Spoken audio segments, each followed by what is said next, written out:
There's just 1 minute to showtime. The engines are on. The following program is brought to you in living color.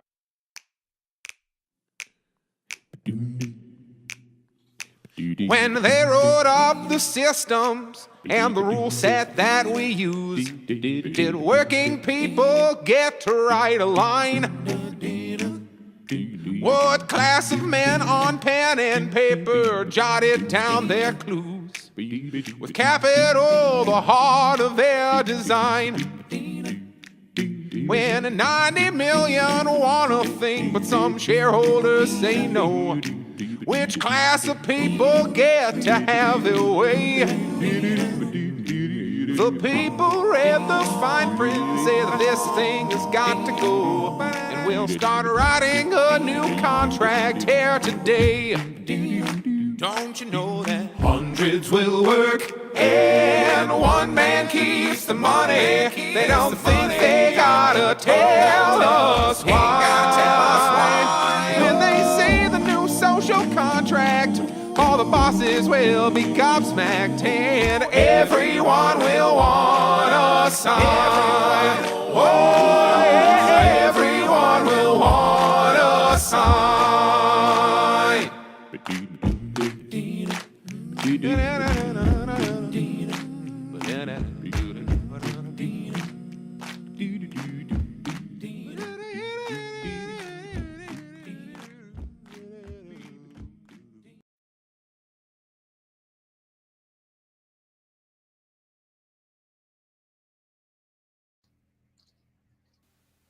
All right, maybe you can hear us, maybe you can't.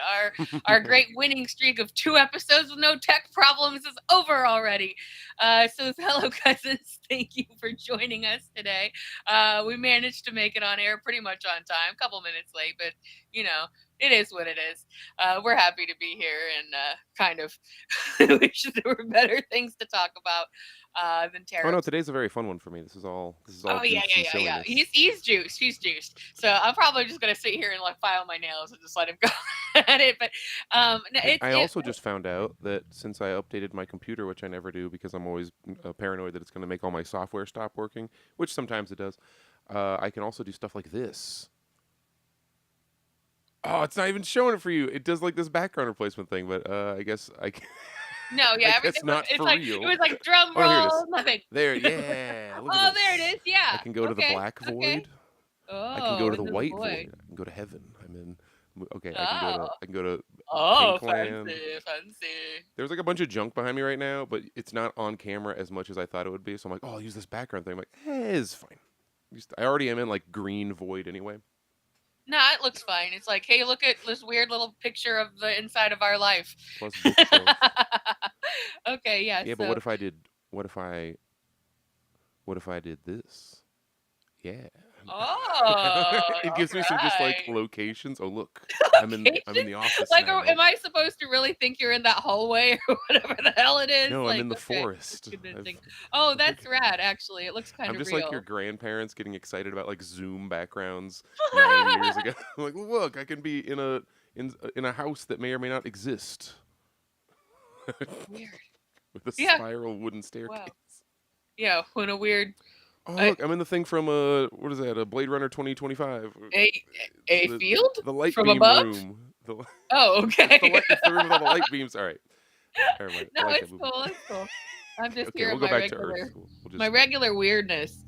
Yeah. So sorry about that. We kind of get giggly sometimes when we're starting the show, because things are weird. Like everything sucks. Everything sucks. So it's like we got to have a little bit of fun, right? Like that's basically the way that it is. So shout out to the chat. Hello to Nathan and hello to Are You Time Traveler 2. Are You Time Traveler 2 is one of our regular viewers. So hello. Glad to have you with us and our silliness and Jared's fancy backgrounds. Yeah, so he's juiced to talk about the tariffs. I'm sick of it. Like, it's so stupid. But it's economics, right? It's like, what are we going to teach you economics? Give me a fucking break. Come on. But if you like what we have to say about stuff, then like you'll like our points of view, I guess, on these economic things. We're not experts. We're just assholes with opinions. So thank you for joining us for that. Yeah, and it's like every time that we get on air and something weird happens. Tuesday seems to be a big deal for weird things. Last week we talked about, right before we went on air, RFK Jr. Said he was going to take fluoride out of the water supply. Crickets on that, unsurprisingly. Oh, right. Is that another one of the, like, someone tells Trump something and he's like, sure, and then they spend the next 3 days saying don't, and then he comes back and he's like, art of the deal, I didn't do anything. Like, yeah, exactly. Well, like that's we're gonna exactly go see the gold in Fort Knox. Somebody tells him, hey, that's probably not a good idea. Art of the deal. Like, nothing happens. right, I'm genius. That's the thing. Like, yeah, if he just manages to keep his mouth shut for like 2 seconds, that's art of the deal. Because he can't do it. So but that's actually what brings us into the conversation today, is just that we speculated on this last week, which is with the position we're usually in, is having to speculate on stuff, and then like usually a few days later it's like, yeah, that was it. But that's a lot of people on the left that deal with that all the time. But it turns out the tariffs were a ruse.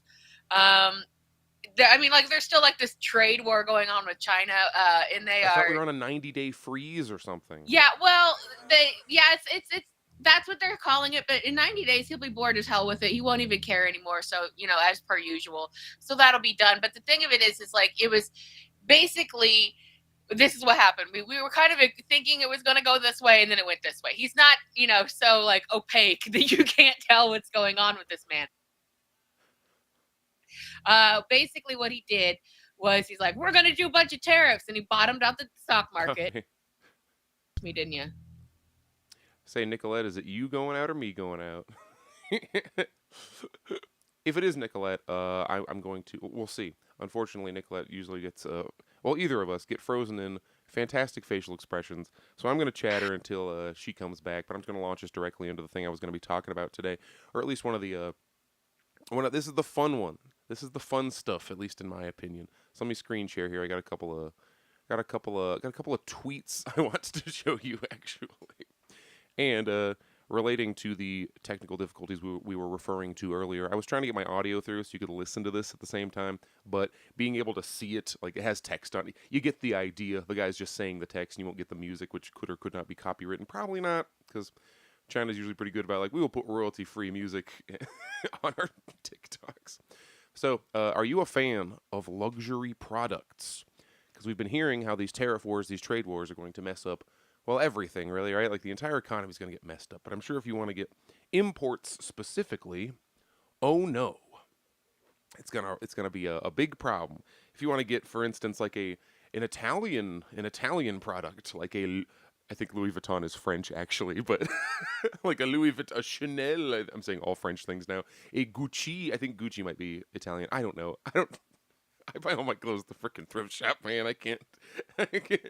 If I have to get like a uniform pant, it's like, okay, we're going to go to Walmart and get a brand new $20 pair of pants as opposed to my $5 Goodwill versions. But here we go.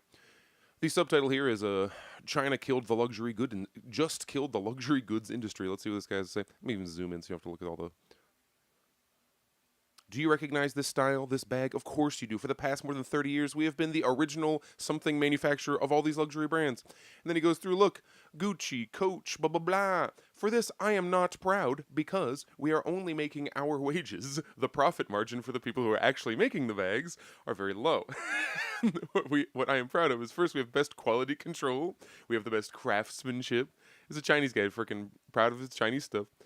All the Chinese craftsmen are intelligent and diligent. We have the most complete supply chain. We get always what we want, like zippers, accessories of any kind, any color, and leather. Immediately. Now, as the USA and its little European brothers are trying to refuse the Chinese goods, don't you think luxury brands are now trying to move their manufacturing out of China? They did, but they failed because the OEM factories out of China, they don't have good quality control. They don't have as good craftsmanship. The workers are either too expensive or too lazy. 3, they don't have any supply chain. They always have trouble getting leathers and zippers and accessories. Like, he's making his points here. the reason why they failed, and because we will always be the est OEM factory for luxury brands, why don't you just contact us and buy from us? You won't believe the prices we give you. And like, I am not. He opens. Hey, oh yeah, chat. Tell me, was the audio going through for that? I assume no. I assume you just see you just hear me, right? Like it's not playing double audio. Because if not, I can shut up and just let you listen to the guy. But I am not a luxury bag person. But I imagine that if you look at the stuff that he was showing you, if you are like a bag head, I don't know, whatever you. And this isn't even shaming people who like, I don't know, nice clothes and a nice handbag. That's fine. You can like things. I'm not here to crap on you. That's just not where. That's not my thing. I spend my money on travel, so I can't afford anything else. But I imagine these bags would be familiar to people who are into that kind of stuff, and maybe you would like to, instead of spending the triple-digit prices for the cheapest Gucci or Coach products, you can instead go on TikTok, get the link to this guy's freaking website, and just buy it directly from the same exact factory that makes them. And you might even be going, oh, like these are counterfeit This is the famous Chinese counterfeit market that I've heard of. And I'm going to a guy just because he says it in a way that oh crap, which one of these two is it? There it is. I got a bunch of tabs open here, and I wasn't quite ready for Nicolette to crash, but. This guy Logo Daedalus just is able to summarize things. He just says things in a way that's like concise and gets across what.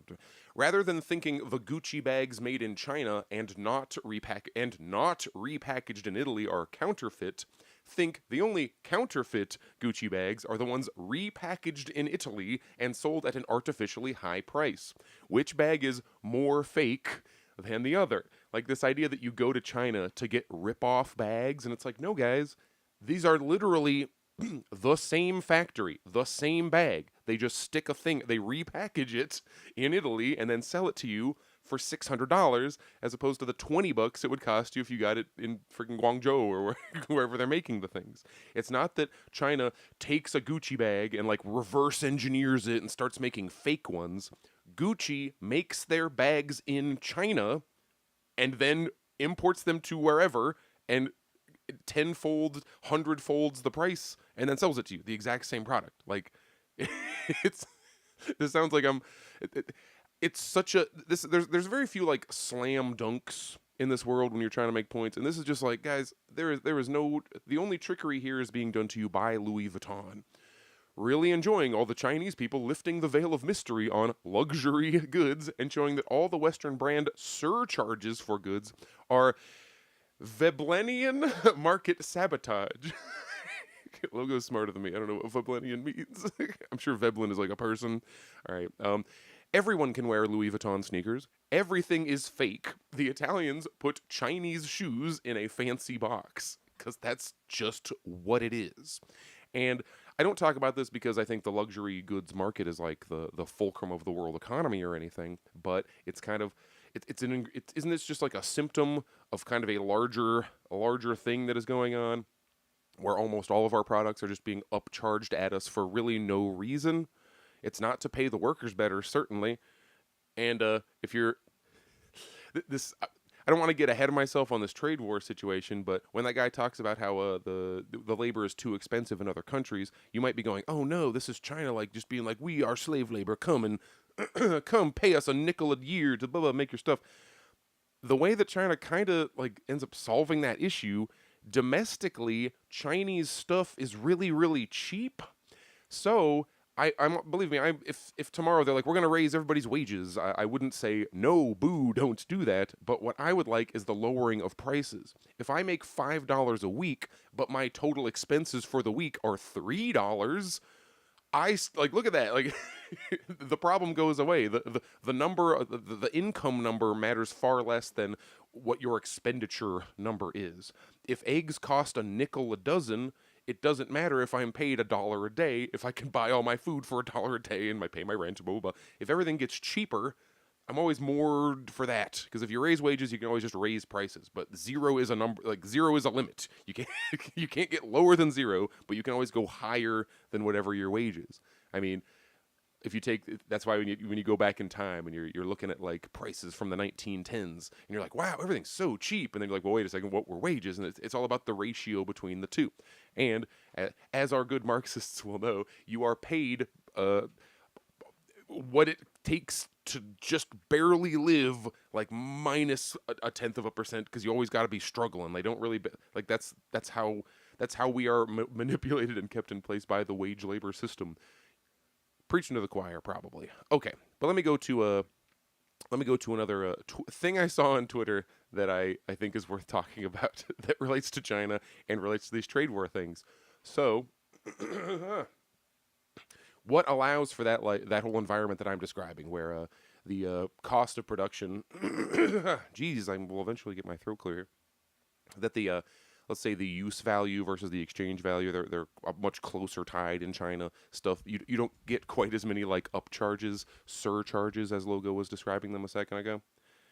Like sorry, I looked at the comments and there's a bot in there. I don't know what's happening. It's like, I don't know what this post is in the chat. I want to read it out loud because it's funny, but I'm about 90% sure this is like a weird bot. But okay. If you're a real person there, hello. I hope you're doing all right. Person with no icon picture. Oh, Nathan, you said hi a while ago, like freaking 15 minutes ago. I think I remember you from last week or a couple weeks ago. Hello, welcome in. Hope you guys are having a good Tuesday. As Nicolette's internet may have gone completely down, because usually I only have to vamp for like 2 minutes, then she's right back. But I will run the show in the meantime. This I also scrolled across right near the like luxury goods situation. I'm sorry for the weird resolution, because Twitter's like a vertical thing and I'm trying to get you into widescreen. But we have, spoiler, this whole thread is an ad for this guy's social media marketing thing. So yeah, go ahead and buy his services if you're the most gullible person in the world. But we have, like, I'm reading this and I'm like, yeah, and then you realize, oh no, he is against this whole situation. Okay, this billionaire criticized China's government. You've probably heard about this. This is the Alibaba guy. But we're gonna go through his story here. He criticized China's government, then he vanished for 3 months. When he returned, he had lost $40 billion. His powerful voice, oh no, they took his voice like Ursula the Sea Witch. Control of his company, Alibaba. Here's the story of the strange disappearance of the Chinese Jeff Bezos. Right there, a lot of listeners are like, wait, you can disappear your Jeff Bezos? We should do this. Okay, there he is. A former English teacher starts an online marketplace from his apartment. He had been rejected from 30 jobs, including KFC. His name was Jack Ma. Actually, this speech is kind of funny because he goes through and he's like, I even went to KFC, and they needed 25 people. There were 26 applicants, and guess who was the only guy who didn't get it? There was 24 spots and 25 applicants, and I was the only one who did not get it. It's funny. Everybody's laughing. But he's like, for the police, they need 5 people and 4 of them, and I was the only guy, You've heard these kinds of stories. And I don't even deny, hey, I think isn't it neat that in China, a guy who was trying to work at KFC, and as far as I know, doesn't just have rich parents. I don't know, you could look into this and maybe Jack Ma's parents were freaking billionaires already, and that's why it happened. But it's very similar to, if you listen to it, your Jack Dorsey's. Even Elon Musk will talk about, we were just in a garage trying to start PayPal with only $7 billion from our parents combined in startup capital. How did we, the scrappy little company, I don't know. Maybe it's that situation. I haven't actually looked into it that much. But either way, Jack Ma, he turned Alibaba into China's Amazon, but bigger. It is much bigger. Single daily sales in 2020, $74 billion in sales in one day, because there's just way more people in China. If the U.S. had the same population as China, I'm sure Amazon would be a little bit closer in numbers, but Alibaba, it's how you order half your stuff over there. You have Alipay and you have WeChat Pay, and those are the ways that you pay for everything. It is cannot overstate how large of a company Alibaba is and how important it is to just being in China and living there and getting a day-to-day life of getting stuff. So his face was everywhere in China. He became a global celebrity. The Communist Party was fine with it until he opened his mouth. Oh, no. On October 24th, 2020, Jack gives a speech in Shanghai. I wonder if his real name is Jack. I wonder if he was born in China and his mother is like, hello, in English, my son's name shall be Jack, the traditional Chinese name of Jack. What happened next shocked the world. It's not uncommon for people in various Asian countries to choose like a westernized name because it's easier for people to say it because they don't want to hear people like mispronounce like Shongma like over and over and over. So they're like, my name's Jim. Okay. Jim Huangyo. The government immediately, I didn't even finish the thing. He's given a speech and he calls Chinese regulators, this is in 2020, he calls Chinese regulators outdated and criticizes the banking system. It was a direct challenge to the government. What happened next shocked the world. The government immediately cancels Ant Group's initial public offering. That's when you show up on the stock market. This was supposed to be the largest IPO in history. That's when you hear about these companies entering the free market and then they, $1 quadrillion is your base stock. Blah. All right. 37 billion. Jack's fortune plummets overnight. Then he himself vanished. So realize when they're saying this, he goes from some billions down to fewer billions. Rumors spread globally. Was he detained? Was he even alive? Had he fled the country? Chinese state media stays silent. Alibaba's stock keeps falling. Oh, come on, man. Everyone realized that no one is above Beijing, not even Jack Ma. Wow.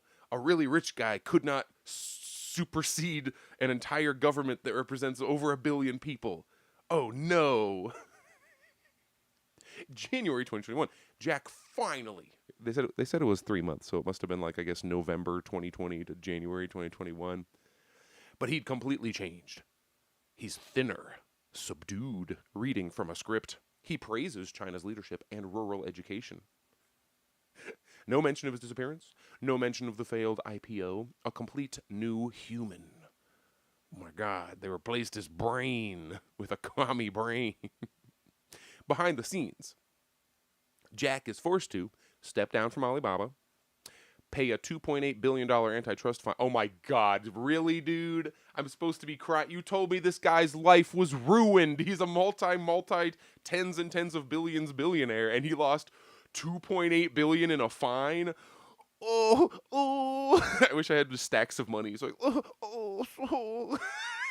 this poor guy, we got to get him out of there, man. You got to send the UN. You got to send a humanitarian crisis team to save Jack Ma. He only has $15 billion in equity right now. Okay. His wealth falls to, oh my God, I said 15. I said 50. Guys, I said 15 as a joke. It's 25 billion. I forgot. I didn't read this thread ahead of time. I'm not just being a jerk here. His wealth falls to only 25 billion. Half of his fortune was gone. Are you guys okay? Are you shaking right now? Do you need me to come over and hold you to get you through this rough time for Jack Ma? All because of a 20-minute speech. He only has $25 billion and is fully alive, and as far as we know is living his $25 billion dream in China still, or wherever else he wants to live because he's a multi-billionaire. Today, Jack rarely appears in public. He's been spotted in. He's been restricted to only traveling and living a lavish billionaire lifestyle in the countries of Japan, Spain, and Thailand. He's taken up painting. Oh, how can he bear it? It's just like decades in solitary confinement and torture. He's painting, doing philanthropy, and agricultural initiatives. The Jack Ma saga reveals, man, I wish I could have a saga where at the end of it I have $25 billion. I'll take 3 months. You can do whatever. You can Guantanamo me for 3 months. If I have $25 billion at the end of it, fuck off. Like he comes out, he has like no arms or legs. He's like, Chairman Mao took all 10 of my fingers and toes, all 10 of my toes. In China, private wealth exists at the pleasure of the Communist Party. Yes, that is good. No matter how rich you are, how famous you become, or how many jobs you create, you cannot challenge the system. You can't fucking try to overthrow the government by being super rich. Everybody's super pissed that Elon Musk is sitting in the Oval Office making billionaire decisions, have a billionaire directly in the ear of the effing president, the most powerful person nominally in the world, the most powerful person that we know about, the most powerful American Idol contest winner that we know of. Yeah. Oh no, you can't overthrow the government and like influence public policy and ruin the lives of potentially millions of people just by being extremely rich. You can't be above the part, like the if the Communist Party is extremely popular and has like 70+% approval ratings, et cetera, they're lamenting the fact that you, as a single, very, very rich individual, cannot supplant the will of I would say billions, but it's just billion, hundreds of millions of people. Even if you just count the freaking party members, it's hundreds of millions. And it's like, oh my God, I can't believe it that China is so fucking authoritarian that you can't just take your $40 billion and sway government policy that affects hundreds of millions. How horrible! How horribly! Look at him. I don't think that is Jack Ma. Is that Jack Ma? Oh, this is someone talking about Jack Ma. Oh no. And now here we go. As an entrepreneur, I've learned 3 things. Sometimes it's better to be quiet. Money can't always buy freedom. Just what do you mean? How is he not free? He's painting, doing philanthropy, going to China, Japan, Thailand, all that shit you were just telling me. Imagine having such a big personal brand that a 20-minute speech gets you into trouble. And then the ad, which was the whole point of this thing, like I told you, building your personal brand, blah, blah, blah. I got it. Networking opportunities, we'll boost you with 40 inbound. Like, this whole thread is an ad for that guy. And of course, all the quote tweets of this are people saying what I'm saying. Like, oh, wouldn't it be awesome if this happened in America? Like, if you decide to be a shit with your bajillion dollars, the government says you're going to timeout. They don't kill you. He still had $25 billion. They didn't even like strip him of all of his money and make him go live on a farm or some shit. Like, that didn't happen. I don't understand what even the point of. All right, you all get that. Preaching to the choir here. Nicolette, can I hear you again? I see your green ring going off, but I don't actually hear you. I don't know. I have no idea what's there you on. are. I don't know if you can see me, hear me. This was like a full meltdown situation on my end. So everything that could break broke. So I don't know. We'll see. The internet broke, and I couldn't get on. So I've missed the last 25 minutes of conversation. Yeah, but what I've done is and I'll probably miss more. I don't know what's going on.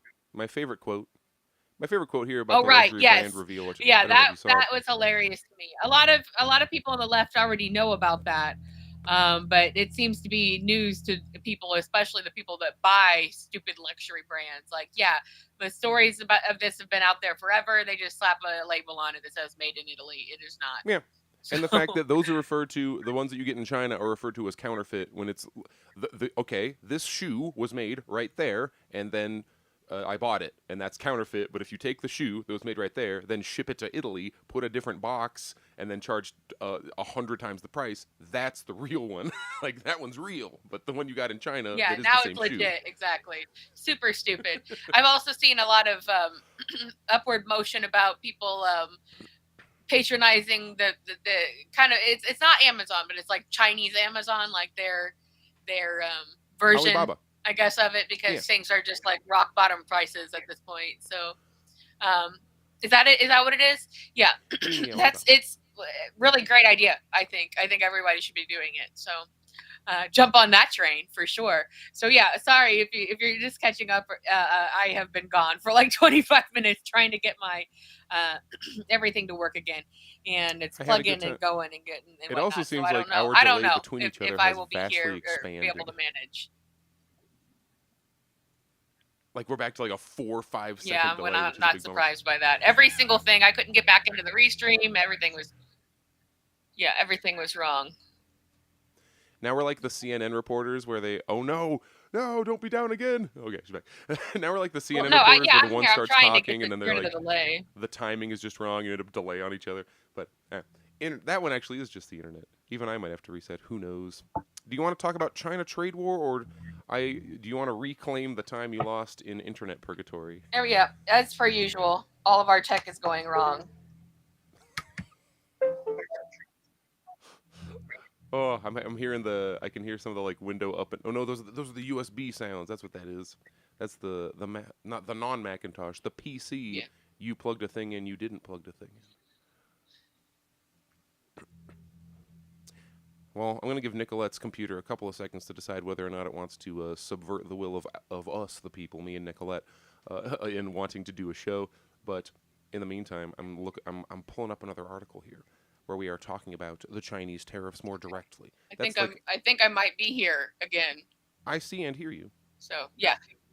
Okay, good. Progress. Excellent. I think the gulf between us might have shrunk a bit as well. So. Just it's just cords flying and things restarting and everything going crazy on my end. I think we're gonna read from now proven National Endowment for Democracy funds receiving outlet Politico. You know, Feds, the the proven to receive government money, proven to be literally state media, Politico. That outlet. We're gonna read from them about the tariff carve outs and shit.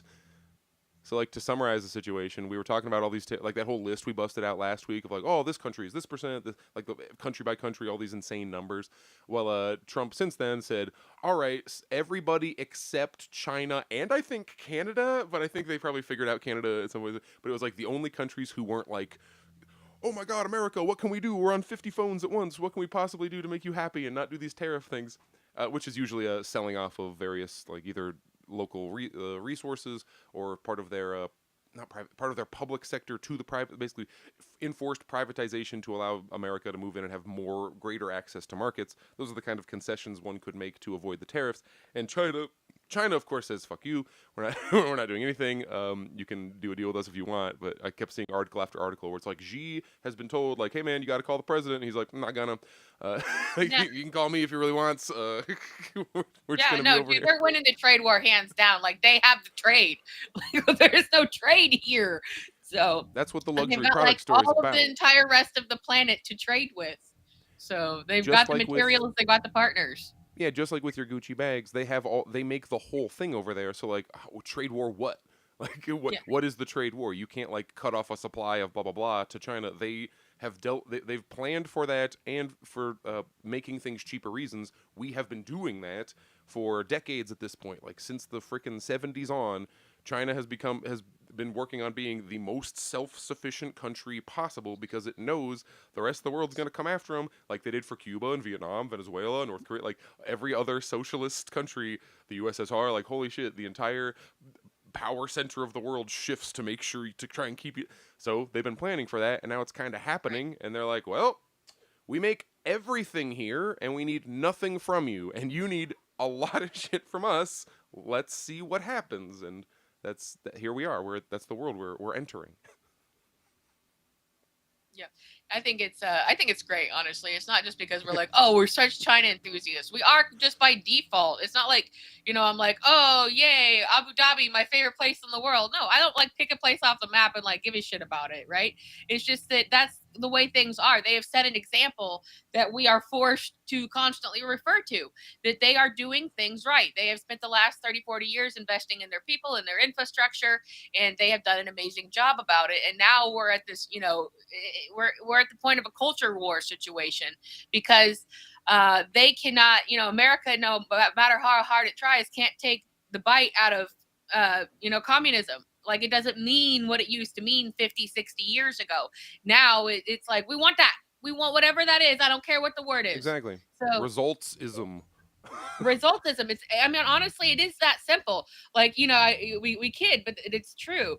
I'm a resultist, personally. You're blurry and cross-eyed, so I apologize if that's still going on. You know how it is. You're moving for me. We're being suppressed. We're being suppressed by the capitalists. Trump is personally pressing the button to mess us up. Yeah, right. So it's like we're just yeah. Let's see it. We got this is from Politico, an outlet that we know provably now has thank you, Elon Musk. Actually, that was really funny because you got to find out what news outlets just receive money directly from the government and therefore influence. It's not that the government runs in and gives you a specific script to read necessarily, but everyone gets the wink, wink, nod, nod, and suddenly you're getting grants and stuff, and like, wow, ooh. They like it when we do these kinds of stories, and the ones who figure it out rise to the top. It's the whole scratch my back thing. If you figure it out, you're going to be more successful. You're going to get pushed, and suddenly you are Politico, as opposed to some shitty blog that nobody reads. And the people who don't follow those cues don't get hit in the algorithm. They don't get the funding, etc., etc. So here we are, Politico. Tariff carve-outs underscore weak U.S. position in China trade war. This is going to get really ugly. And then it's like a funnier image, but I don't like that it pushes this idea of, like, in China they just make bullshit. Look at all, like, see, this is the kind of shit you get from China. Shitty little action figure beeps with Trump with weird poop lips, and I don't understand why are his lips outlined in brown. Anyway, the stalemate on tariffs reflect, which is why I like bringing up the luxury shit, where it's like, no guys, the stuff we consider the top of the line, whatever, like it's all just China. It's the same. It's all just made there. Like there's not like, oh, if it's China, it's bad, and if it's Italy, it's good, because even the Italy made stuff is just China. They just put it in an Italy box. Or, actually, as Logo pointed out, it's like sometimes if you want to go extra far, you move Chinese workers to your place to then just do, like, get Chinese workers to go to Italy and just do what they would be. All right. The stalemate on tariffs. I think that's something called slavery. You could call it human trafficking. I mean, you do have to pay them a little more, but sweatshop operations. The White House says it has the upper hand in its trade war with China. Its actions suggest otherwise. Top administration officials spent the weekend trying to defend a carve-out of consumer electronics from the astronomical 145% tariffs it levied on China last week. The carve-out was neither an exemption nor a policy rollback, the White House argued, because those electronics are still subject to a separate 20% tariff on China, and some electronic components could face sector-specific tariffs in the future. Basically, that kind of sounds to me like there's various things that we absolutely need these electronics for, so we got to take them out of the tariffs. Kind of like how when Trump was doing all his tariffs earlier, he made sure to run around and do cutouts for every oil and natural gas manufacturer, et cetera, et cetera. The stuff that they consider actually important to the operation of the country magically gets left out of the tariffs, so you can continue this show of like, look at us, we're big, strong men. We're big, strong America. Hooray. Doing all these things. Yeah, right. Scrolling down. But to some White House allies, the exceptions are indicative of the relatively weak position the administration is in as it wages a trade war with China, which has spent years making preparations for an escalation with the U.S. on trade. The carve-outs also reveal the conundrum facing the administration. The U.S. is imposing new tariffs on Chinese goods in an attempt to move manufacturing back to the U.S., but those tariffs are particularly painful for U.S. manufacturers because they are currently so dependent on Chinese parts. So any manufacturing that does take place in the United States is mostly we take parts from everywhere else and then stick them together, and that's made in America. We all know about that nonsense. It now says assembled in America a lot, which I think is more honest. So far, the U.S. has demonstrated it is more willing to bend than China in this burgeoning fight. Xi Jinping will not back down, said one former Trump administration official, who, like others in this story, was granted anonymity to share their candid assessment of the U.S.-China relationship. And that's why my intro talking about Politico getting funding, it's like, oh, look, cool, they just send them an anonymous, somebody in the government said this, I guess. We don't know who, though, can't say. It's just like, whenever you read that in pretty much any newspaper, but especially a Politico or MSNBC, CNN, etc., that's just, they ask the government for comment, and then one of the fucking intelligence agencies just sends them a sentence, and they just print it. They just uncritically print whatever the fuck, like. Yep. The CCP will lose confidence in him if he does, using the acronym for the ruling Chinese Communist Party. This is going to get really ugly. The former official, also there was like a former official. It's like, oh no responsibility. Nobody could possibly get in trouble for saying this could be just a total lie. And in this case, they're probably saying the truth, but whenever it's stuff to get us in wars, it's always an anonymous former official says, like. This stalemate reflects China's careful preparations for this showdown long before Trump announced his so-called Liberation Day tariffs earlier this month. That was the big list we showed you last week. Beijing's prompt countermeasures underscore that readiness, a cross-domain mixture of tariffs, export restrictions on critical minerals essential to U.S. industry, and targeting of American firms with official probes or sanctions that press multiple economic pain points. White House spokesperson Kush Desai argued Trump is taking his own nuanced strategic approach to combat China's unfair trade practices and reshore the high-tech manufacturing that is critical to our national and economic security by pursuing both reciprocal and sector-based tariffs. Basically, China now has the fact that it's over 100% that's certainly something. China has big old tariffs on it. We're going to see what happens with that because it disrupts every possible facet of American manufacturing in every possible sector. Except for, I don't know, food. Like, we do grow our own food here, and then we export it around the world to weaken foreign economies. But, we aren't going to run out of food. Very little access to our own food. We'll run out of iPhones and Louis Vuitton bags, it sounds like, though. That's I think what I think the funniest thing about this whole thing is, like, that they came for the luxury goods because they realized that at some point, basically because they're in control of the flow of materials, they realized what a stupid value many Americans put on labels and luxury goods, as if that, elevates their status in society some way. That's a very, very big commercialized point of view here. And by pointing that out, that, hey, you're just buying dog shit that we made and your country's lying to you about, and it cost us 50 cents to make this stupid purse and you're paying $5,000 for it, go fuck yourself. That is really the ultimate, one-upmanship move in a trade war. It's like, hey, we not only have all the trade, you're also all really stupid. So I think that really works out in their favor if you are not a person buying, a $5,000 purse or whatever, that kind of thing. So I think it's funny. To me, it's funny. I mean, how do we not laugh about it? That's where it really comes from. And that's why we're always haha, at everything we talk about. It's always haha, America just got its shit rocked, in about 5 internet videos, and everybody knows the truth now. So I want to just, are you being very still, or are you frozen now?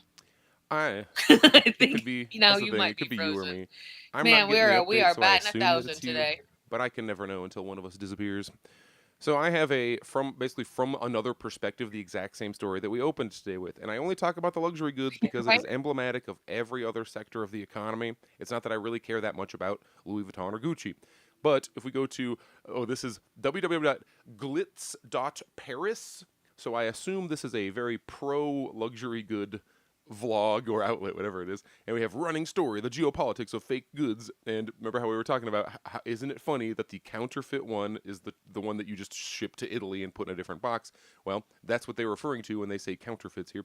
Counterfeit market has exploded in recent years, and here we are. This is the important one here. China may open counterfeit floodgates in retaliation for U.S. tariffs. It's not that the companies are necessarily suddenly going rogue. It's a lot of regulations in China. They kind of went, all right, we're sick of pretending. Go fucking tell them. Tell them, everybody. Right. Get your phones out. Take your videos. Pick up the bags. Show them where they make this shit. If they want to be assholes about this. Right. And this is like a warning shot because it's an industry where it doesn't really matter. It doesn't really matter if your fucking shirt was actually made. Blah, blah, blah. It's a shirt. No one dies if, oh no, the brand of a very expensive watch I'm getting turned out to not be whatever real is. They're just showing us what real is in this case. They're just being look, this is where they're actually made. This is how it works. We make it for $5, and then they sell it to you for $5,000. Don't you feel dumb? It's a very amusing concept, and I wish that I was seeing more. I haven't really seen a lot of counter argument to it. I feel like these luxury brand buyers are the luxury brand buyers are probably feeling, I don't know. I would love to be and now we go to our correspondent, luxury brand fanatic. I don't know. I was going to say Joey Deschanel because I thought Chanel, and I'm that's not the person. There's a French lady, a French former Nazi sympathizer who is the actual Chanel lady. I don't remember her first name. Bobo Chanel? Bonbon Chanel? You know what I'm talking about? Coco, that's it. Coco Chanel. Yeah, she was in Nazi Mall. She basically had relationships, romantic relationships with a lot of high-up Nazis, and then went out of her way to destroy Jewish-owned businesses. Yeah. So she's still a major brand. That Chanel No. 5 is her, and you still hear that in a lot of very popular culture. And people just do not have any knowledge about any of this. Bonbon Chanel. Yeah, I mostly know about Coco Chanel because of there was a Bill Burr stand-up bit where it's the talking about the posthumous cancel culture things where it's they're canceling dead people. They're going John Wayne sucks, and it's guys, he's been dead for who can It's 1975. Exactly. Oh my God, you know what I found out? We were talking about this earlier. He is actually a fairly close cousin of mine. Oh, I think we were talking about that. I just found out there was a whole bunch of people, but I did just find out we have a common ancestry, and we're 4th or 5th cousins. So yeah, yay! That's interesting. So he goes through and he's like, nobody ever brings up Coco Chanel if we want to cancel dead people. And then he goes through her whole shtick. And he goes, oh no, it starts with Sean Connery because they're talking Yeah, about there's a thankfully famous she's not a relative, but there's a famous Sean Connery interview where he talks about from the 70s also. So it was kind of crazy then, but now you hear the interview like, oh my God, where it's like, how do you deal with women who are getting out of hand? It's like, oh, you know, you give them a little schmack from time to time. And it's like, oh my God, Sean Connery, you can't say that. Yeah, Yeah. come on, man.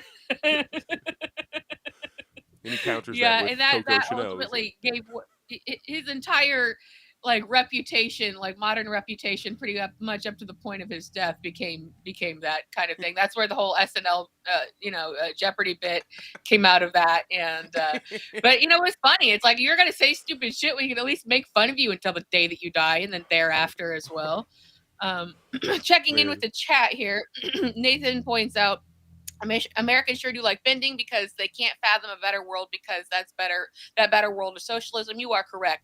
That is a point we make regularly, that you think that we have hit rock bottom as American people, not, people in charge. But, there's no food, there's no housing, there's no healthcare, there's no infrastructure. And then Americans will bend and bend and bend and bend and bend some more, and then they'll bend and bend, but there doesn't seem to ever be a breaking point. So you're absolutely correct. And Are You Time Traveler 2 points out that Trump took all the tariffs off of his own products that are made in China. I don't have verification necessarily of that. I've heard a little bit of rumblings, but I haven't seen anything very serious about that. But I don't doubt it in the slightest, because of course all of his products are going to be made in China. And that's not like, oh, of course him doing it. No, like, it's everything literally is. Like, literally go and look at any product in your house except for maybe something in your freezer or something, some frozen fruit that came from, South America somewhere. Or Easter candy. If you got Easter candy, a lot of that comes from Mexico. So, that's, but again, in that same vein, when we see these tariffs, quote unquote, happening, what it does to the domestic people, and again, going along with what Nathan was saying, what it does to the people domestically is it allows companies and corporations, whether or not they are subjected to these tariffs that, in any kind of way, or if they are American companies, to absolutely jack their prices and completely gouge people and say, oh, it's the tariffs, just exactly like they were doing with supply chain issue. Sorry, eggs are $20. The conversation of that was horse shit. Yeah, exactly. And that's the thing. Like, no, a lot of things are produced in America in the global sense, but of the things that are, or the holding companies, that run these things, that own all the Nabiscos and all the Kellogg's, and then like any kind of, any kind of car companies or things that are domestic to here, then they just take that as open season. And that was sort of part of the agreement. You have to be aware that these major corporations, and I don't mean like, the guy that sold you your car. I'm talking about like the head of the corporations and the heads. They have met with Trump multiple times. This was not something, it seems like it, because the way he operates, that he pulled out of his ass. This was a plan to upwardly, send a lot of wealth to it allowed people. For a lot of short selling, or whatever the appropriate term is on the stock market, exactly. Where the market's going to go down. And they're actually talking about, like, we're going to get Trump in trouble for insider trading. I'm like, that's hilarious, Nancy Pelosi. Awesome. Good job. Yeah, right? It quite literally is insider trading at the highest level. Like, she's a hypocrite as hell. Like, yes, you can't take her word for it. But it's Martha Stewart did less to get in trouble and go to prison for this kind of thing. Like, she was responsible for less crimes than what we are seeing here. But again, bend and bend and bend and bend and bend, and nobody does anything. And eventually you kind of get burned out when you're, in our position, and people on the left, because it's like, oh, well, I hope somebody does something about this. And like, nobody does, because there's nobody to do anything, because we have positioned ourselves and got I hope this insider trader gets that other insider trader. Right? It's like, who's help stop police? Like, who's gonna stop anything? And back in the day, like, we always blame Reagan for everything, and rightly so. But because we wouldn't. This is Reagan's agenda. This is Reagan's America. We are here because of Reagan. Full stop. So, and this administration in particular is really trying to emulate what they were trying to do. really do. Point being, even back in those days, almost the entire cabinet, in one way or another, went to prison or was prosecuted for some kind of crime they committed while in office. And again, for, I guess, because decorum no longer counts for things, or rule of law is really not an issue anymore. We just see people just robbing the coffers blind at this point and doing whatever, that they can do, however they can It's the do, legalists. with Obama and them no brought one in. being That's when all the politicians started being accountable lawyers. for Everybody's anything. a lawyer now, so everyone knows how to just barely break the law in a way that doesn't technically count. Yeah. And it's how you end up with the Trump can't get impeached for anything he actually did, so we have to do all this bullshit.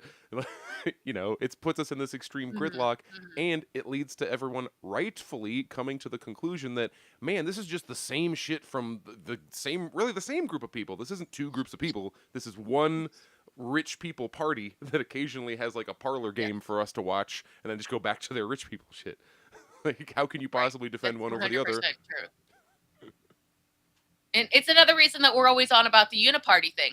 We constantly have to keep repeating ourselves. And it's not because we think that oh, we're so smart, here's this great point. It's just because there's no forward motion on these things. We know there is no, nothing changes. It just kind of edges into worseness is really where we are. And that's what I mean. Even in the Reagan days, there eventually became consequences for some of the actions of those people. Not Reagan, because they're oh, Mr. Jelly Beans, he's got Alzheimer's, so that he kind of passed. But I swear to God, Trump will play that card if he has to. Alzheimer's. Everybody got better lawyers. If he has to, if he's going to ever actually face. Yeah, but it does, well, like you say, everybody's lawyers, it forces people now, everybody's suddenly an epidemiology expert. Everybody's suddenly an expert on aviation. Every time something happens, it's everybody's, well, yes, because nobody else is. No one else is coming around to say anything that you could trust. You can't listen. They're the best they can come up with are ex-CIA officials on the news, and you're oh, all right, I'll take your word for it. So everybody, in a way, it's a good thing to make people literally responsible for having to learn shit and understand stuff. But they don't, because they don't know what they're doing. None of us do. We're all just out here armchair quarterbacking it because we really just don't know any other way to really handle these situations. I don't like using the word unprecedented because it's so hackneyed at this point, but that really is it. We really are in unprecedented time because we're kind of having to figure it out on our own. And I'm not super sure you could compare that exactly to any other falling empire story. Usually it just goes right to bloodshed. So this is the intellectual battle of whatever the hell this stage of runaway capitalism is. I have one final, we got about 6 minutes left here, and I have one final, hopefully a little bow to put on this thing. Let's talk about a slightly more important and more relevant industry than luxury bags. We have, again, I'm just finding websites and sources that we're all over the place, trying not to be biased in any way. What is Electrek, ending with a K, .co, and the way they write's kind of funny. I'm not going to get down to it, but where do we have? We have the, recently he announced huge tariffs on every country, claiming them as reciprocal tariffs for PR purposes. I'm this guy's telling it how it is. Even against countries that do not levy tariffs against the U.S., it turns out the numbers behind these tariffs are based on, this is quoting here, a dumb formula that didn't even use the right numbers. So this Electrek magazine, I at least like their writing style. Jameson Dow, you're funny. But China announced that it has resumed talks with the EU to lower trade barriers and increase economic cooperation with specific focus on electric vehicles in response to the U.S. tariffs, showing another way that Trump's actions will bring ruin to American manufacturing. Joe Biden put 100-and-something% tariffs on Chinese cars, and I'm over here being mad about it for years now. And then it's God damn it, everyone in the world before us is going to be able to buy cheap, good electric cars. If you don't know that logo, that BYD on that ship. First of all, look, they have an entire freaking shipping cruiser thing that's just it's a closed supply chain. They don't need us at all to do any of this. BYD, Build Your Dreams, is the a big electric car brand. Whenever you see the psycho like ultra luxury like spinning, just rotating without moving, hopping electric cars from China, they're BYD usually. And they also make extremely affordable models. Like you can get the equivalent of the nicest Tesla for like 40K from BYD as opposed to like 140K it would cost to get the Model S or whatever top of the line Tesla right now. And that's with all the features unlocked, not like you must now pay an extra 2,000 to make your car go as fast as it can, which is a thing that Tesla does and no one talks about enough. At the time it was a scandal, and now it's just considered normal. I want one, man. I want a cheap electric car. I've wanted an electric car for a long time, sick of paying gas prices. The environment, etc., etc. Oh, Nicolette, have you frozen? Or are you still there for me? It's just a really long delay. Yeah, that's just capitalism. You know, commercialism at its worst.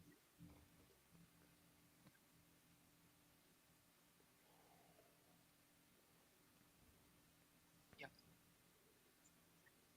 I'm giving it a second for the delay, and I have no idea if it's still just me or not. Well, there was that video that came out. Oh no! As soon as I say that, like you just watch your little windows go. It's like the dunking booth. The internet dunks Nicolette away from us. Well, surprisingly, it has been my internet that has been the champion today, working out relatively well. Thank you for hanging out with us for the last like hour. I've enjoyed talking about EVs. Oh wait, wait a second. Wants to join? You're not a guest. Nicolette, that time Restream gave me a permissions box for you. Oh, gone again. This has got to be all internet stuff. I'm really sorry, guys. Well, I guess I'm sorry on behalf of the state of Indiana. They're the ones who are having a harder time today. Arizona was the winner. So in short, if you're a fan of or ever wanted to have some luxury products, get a nice handbag, etc., some fancy shoes, get on TikTok and look up these direct-to-buy links, because it seems like the Chinese factories are just fully over it. I don't know what that means for tariffs, but I guess if you buy the bag direct and it's like $10 instead of $1,000, and then the tariff is 100%, then that still makes the bag like $20 as opposed to you're still making a savings. I don't know. Is direct sales subject to import tariffs? I'm sure it is. But if the base price is so much lower, it becomes still just insane savings. Go buy some luxury stuff, everybody. That'd be funny. I'm not gonna. Try it out. Get some Right. a FUBU sweatsuit. Go get it.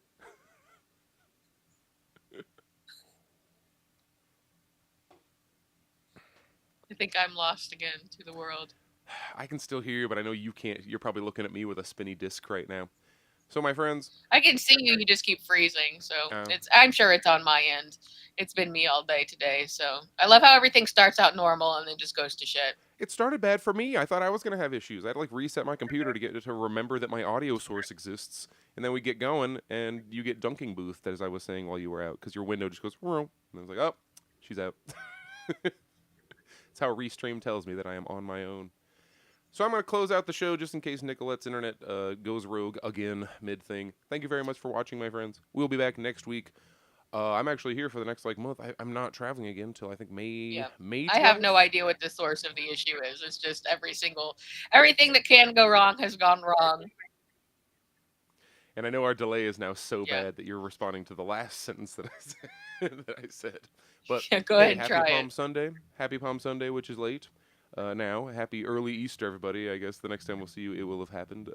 If you care about that kind of thing, whether it be purely for the candy or if you're going to church, I know that's what I'll be doing a lot of for work purposes for the remainder of this week. Have a good night, my friends. We'll see you next time. Keep on. I do not have a sign off. Good night. I got nothing.